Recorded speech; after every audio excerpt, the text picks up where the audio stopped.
what is the order of faith and regeneration? Does regeneration precede faith?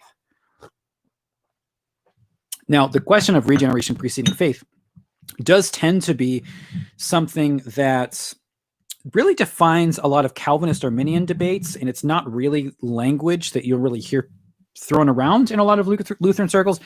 And this became a really key issue in what I see in at least popular Reformed theology with R.C. Sproul.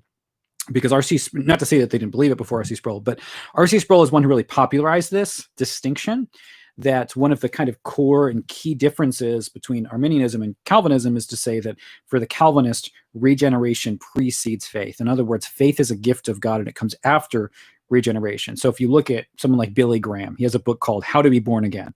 And the idea is that you make a decision for Christ, and because of your faith, you are born again. So that's the order of things. And that's kind of the typical American evangelical kind of revivalist perspective, is that. And it's in contrast to that Calvinism says that regeneration precedes faith. Now, the question is, what about Lutherans? What do you say about that question? Now, again, I don't hear it phrased in that way, in that I don't see it. It's not really the way that the debate is phrased when you're talking about, say, Arminianism or provisionism. The debate really is more, is faith your decision or is faith a gift of God? That's how we'll phrase it. We're not going to probably phrase it in the regeneration precedes faith category.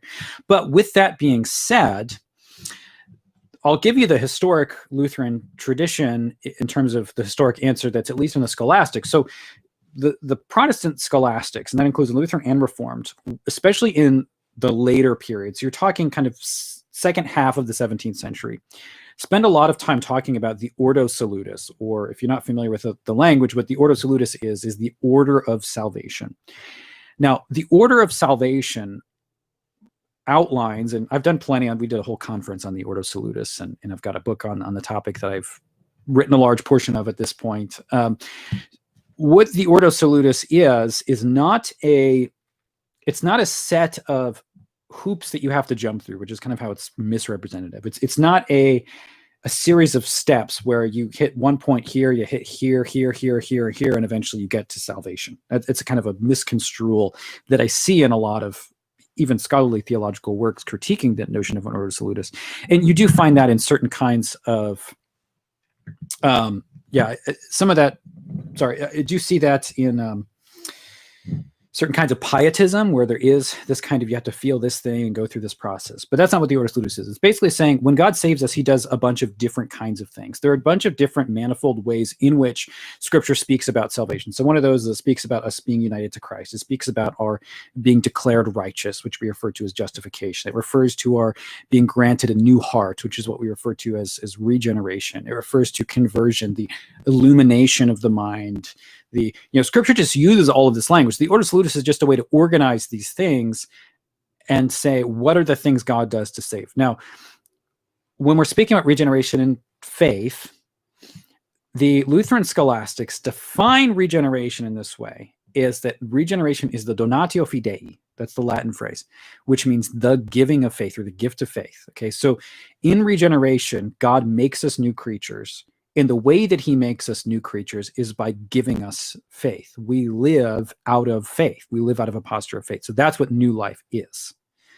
So they're coterminous in temporally, meaning that they happen at the same time, right? So, and I know that classic Arminianism does believe that faith is a gift, and there's still a difference in how we work that out. But I see that comment, and I've made this distinction very clear that what provisionism is as a theology, which the term seems to have caught on a lot, at least I'm hearing it a lot, is different from classical Arminianism. We have to distinguish those two things. So Lutheranism is certainly closer to classical Arminianism, but still not quite the same as classical Arminianism, because the difference is this: in classical Arminianism, you still need that libertarian free will decision, even though your will is freed by the Spirit to make the decision.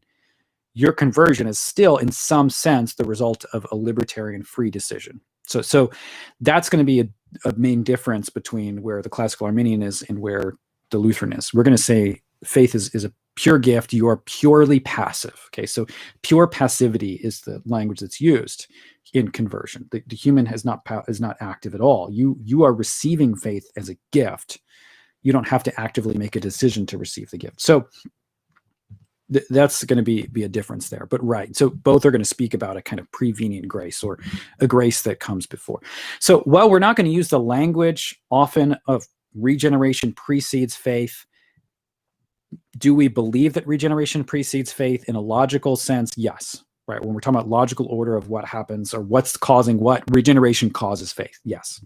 So that is a little bit different for us, though, than the Calvinists, because we're going to have a more sacramental perspective on that.